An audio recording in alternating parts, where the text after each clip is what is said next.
Welcome back. If you are just joining us, this is INX Prime Live. Remember, we are on your screens every single Monday to Friday between the hours of 6 p.m. and 8 p.m.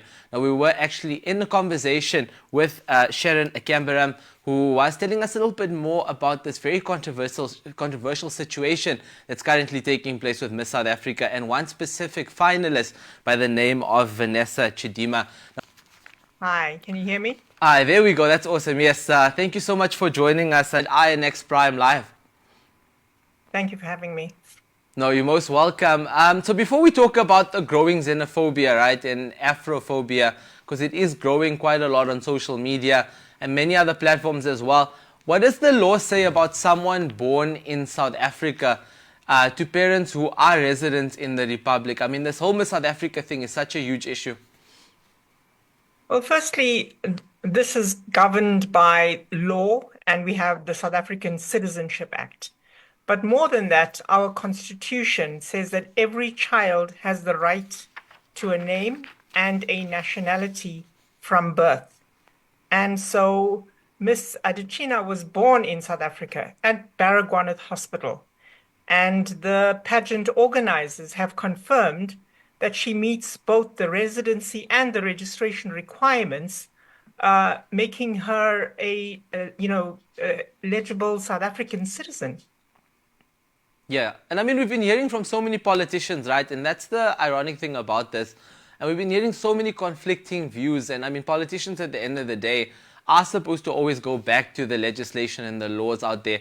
I mean, we can start off first with the Home Affairs Ministry, looking at the DA's minister, who is Leon Schreiber and is our Home Affairs Minister. He says that they're still looking to investigate. We've seen the Deputy Minister of Home Affairs coming out and doing a public interview speaking about how perhaps there is issues with it. And then we've had people from other political parties that are also ministers, like, for example, Minister Gayton McKenzie, who came out publicly to say that, he's in Paris for the Olympics, but when he comes home, he wants to address this issue. And we've seen Kenny come out as well, and he spoke about how, they should never ever allow her to participate, and it should never happen.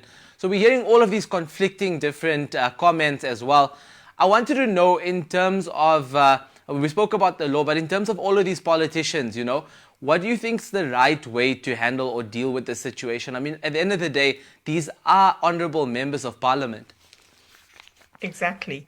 And I think that, what you've mapped out is the kind of inconsistencies we've seen with this government of national unity, of one minister saying something and another contradicting what they are saying, and that's no way to build and strengthen our democracy, and it's a very worrying thing. And if you go back to the role of the office of the minister, it is this office that has to oversee the operations of the Department of Home Affairs to ensure that they deliver services to the public according to our constitution. And as you know, and as I know, this is a major crisis facing both South Africans and migrants, refugees, asylum seekers. And I think that this is where it requires the urgent attention of the minister. And I think, if you ask this question, for me, what it brought to mind is the pencil test that was used by the apartheid regime to classify individuals by race.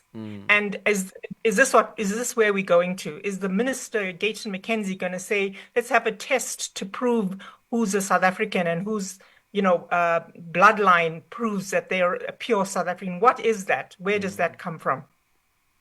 No, without a doubt. And I mean, also just going back to the Minister of Home Affairs, right?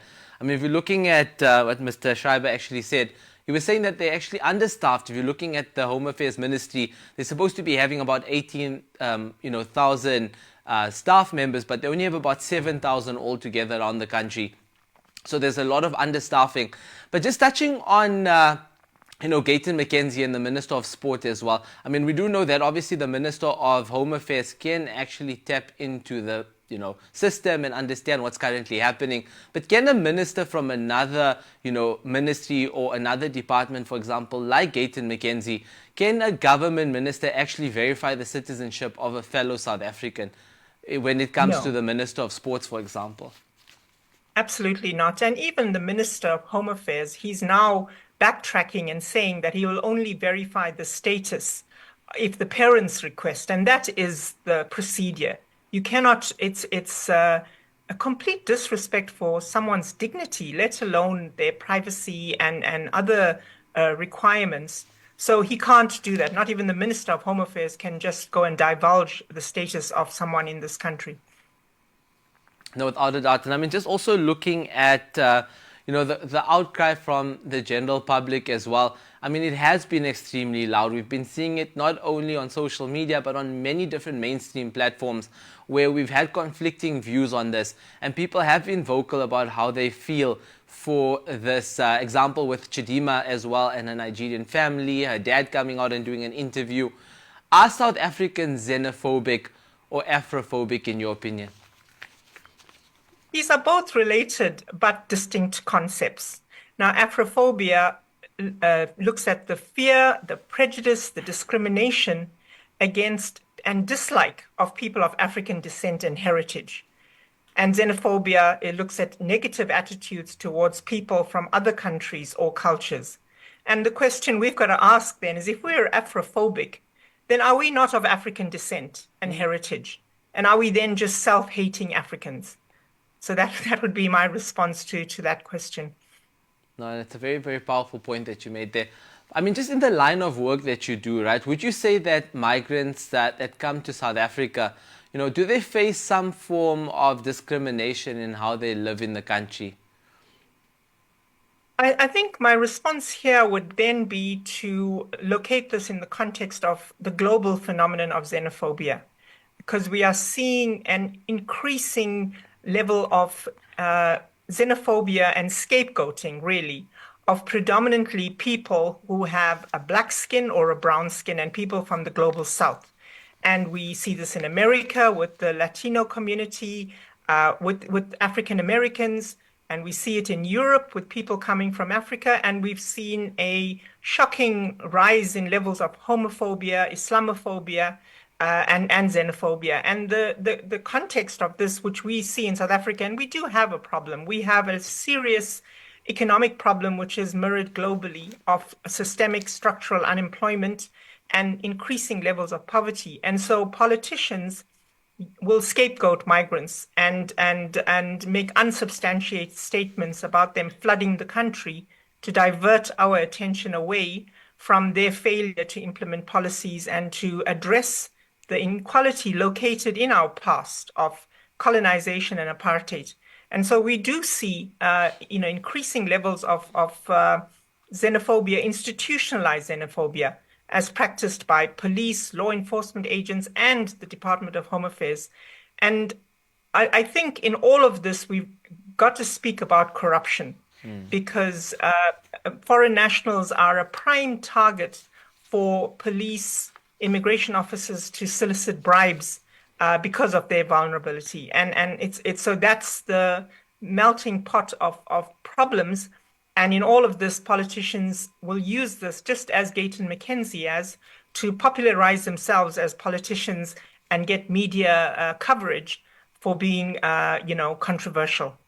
Yeah, and I think that's why civil society plays such an important role, because they hold politicians accountable, but they also look on specific cases and scenarios in that sense. I just wanted to go back to migrants as well. Now, I mean, they are, if you're looking at stats all around the world, they play such an important part of the lives of many different people all around the world, because many of them go on to excel in their adopted countries, right? I mean, we can look at the Olympics, for example, as the perfect example to show that, this is exactly what happens. It's the best showcase.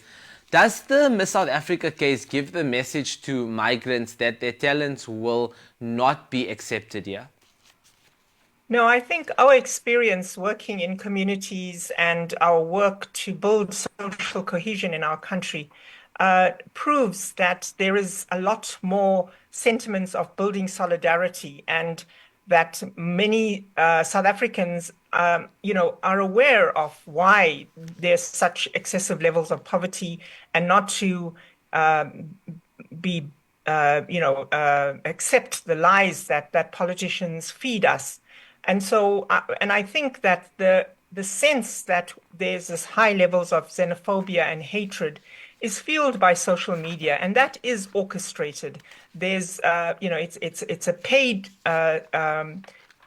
initiative to uh, to sow hatred and anger, and someone's benefiting. And I think that that's what we need to expose, is how social media is used falsely to spread this misinformation. But on the ground, I don't think South Africans are that gullible and stupid. And I think it's in spite of the what goes viral that there's much more solidarity, and migrants are contributing in significant ways.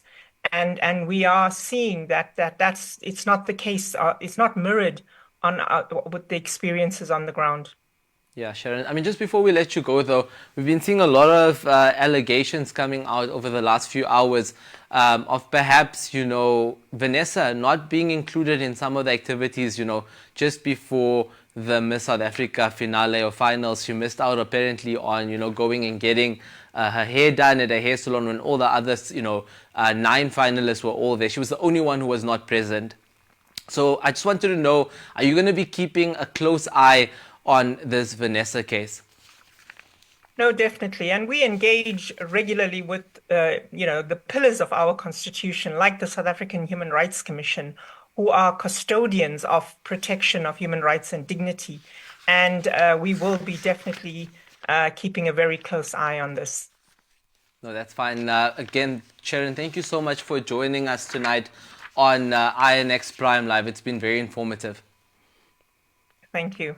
You're most welcome, guys. That is Sharon Kambaram, who is actually the program head of Lawyers for Human Rights, Refugee and Migrant Rights, just sharing with us this, her views on Vanessa participating in Miss South Africa, and also, is she eligible to participate, and should people treat her differently because of her background? I mean, all of this conversation was such an important conversation to have, and at the end of the day, we do believe from this conversation that perhaps Vanessa should actually participate in Miss South Africa and stand an equal opportunity to become Miss South Africa 2024.